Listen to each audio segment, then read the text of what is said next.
고금, 소청, 미남이라 통탄할이. 어떤 이름 높은 재상에게 서자가 있었습니다.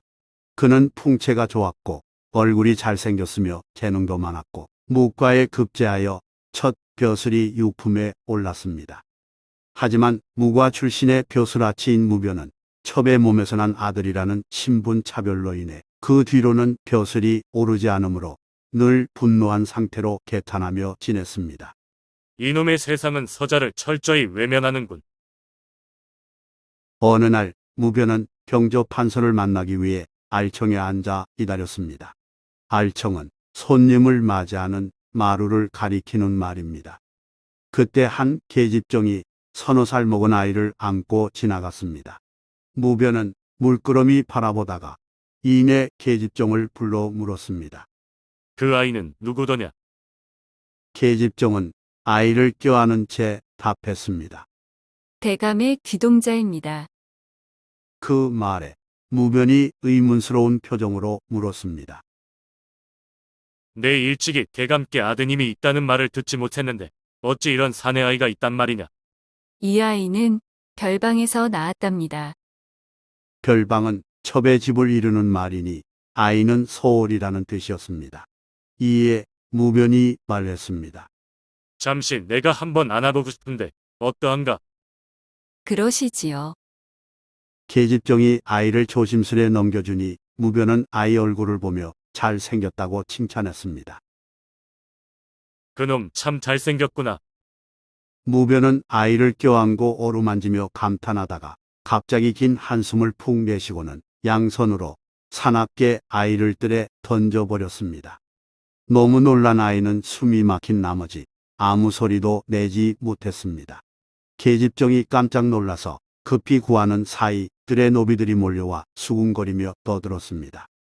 그 어수선한 소리에 병조 판서가 방문 밖을 향해 물었습니다. 바깥에 무슨 소란한 일이 있느냐? 노비가 분주히 달려가 아뢰었습니다. 어떤 미친 무변이 알청에서 대감댁 아기를 땅바닥에 던져 거의 생명이 위태롭게 되었사오니 세상에 어찌 이런 일이 있단 말씀이옵니까? 병조 판서가 크게 놀라 화를 내며 급히 무변을 불렀습니다. 무변이 얼른 방 안으로 들어가 절을 하자 병조 판서는 버럭 소리 지르며 꾸짖었습니다. 그대는 어떤 사람이기에 공연히 아이를 던져 목숨을 보전하지 못할 지경에 이르게 했느냐? 병조 판서는 무척 성난 얼굴이었지만 무변은 낯빛 변하지 않고 무릎을 여미고 대답했습니다. 소인은 이 아이를 보니 잘생겨서 절통함을 이길 수 없었습니다. 그래서 죽이고자 던졌는데 그렇게 하지 못했습니다. 무변의 이와 같은 말에 병조 판서는 더욱 노하여 물었습니다. 아이가 잘생겼다고 해서 그대가 노한 이유는 무엇인가? 병조 판서의 호통에도 무변은 여전히 침착한 얼굴로 답했습니다. 이 아이는 대감의 천생이라 들었습니다. 집안에서 아버지를 아버지라 부르지 못하고 형을 형이라 부르지 못하는 이는 윤리에 어긋난 인간으로서 짐승보다 못합니다. 세상에 나가서 공자 제자의 학식과 관중이나 제갈 공명의 경륜을 지녔더라도 쓰일 곳이 없습니다. 병조 판서가 진지하게 듣자 무변이 말을 이었습니다. 현실이 이러하니 그 아이가 잘생겼으므로 어찌 절통하지 않겠습니까? 또 생각건대 대감은 소인의 아버님 대감에 비하면 그에 미치지 못하고 이 아이가 비록 아름다우나 결코 소인보다 나을 수는 없을 것입니다. 소인이 이러한 아버지를 모셨고 소인의 능력도 뱃속에 똥만 가득 찬 무식쟁이에 비할 바는 아닙니다.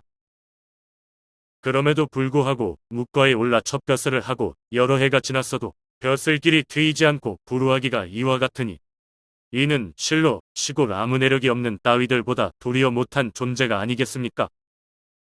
그러면서 무변은 병조 판서 아들이 비록 재주와 용모가 있으나 자신과 같은 천생이 될 것이므로 건강한 성인으로 자라더라도 장차 무슨 일을 하겠냐고 하소연했습니다. 이런 까닭에 잘생긴 아이를 보고 더욱 절통하여 반드시 던져 죽이려고 했습니다. 소인을 즉시 대신 죽여서 끝내 마음을 저버리는 사람이 되지 않게 대감께서는 처분해 주시기 바랍니다. 장황했으나 구구절절 온몸으로 겪은 피 맺힌 절규였기에 병조 판서는 비로소 노여움을 풀고 웃으면서 말했습니다. 자네 말이 어찌 그렇게 과격한가?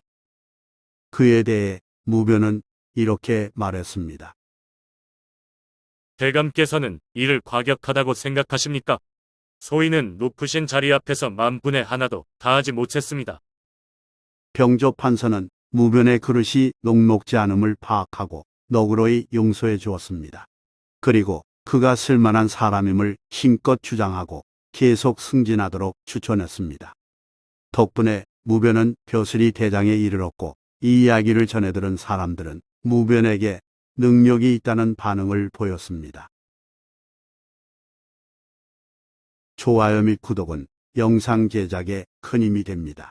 고맙습니다.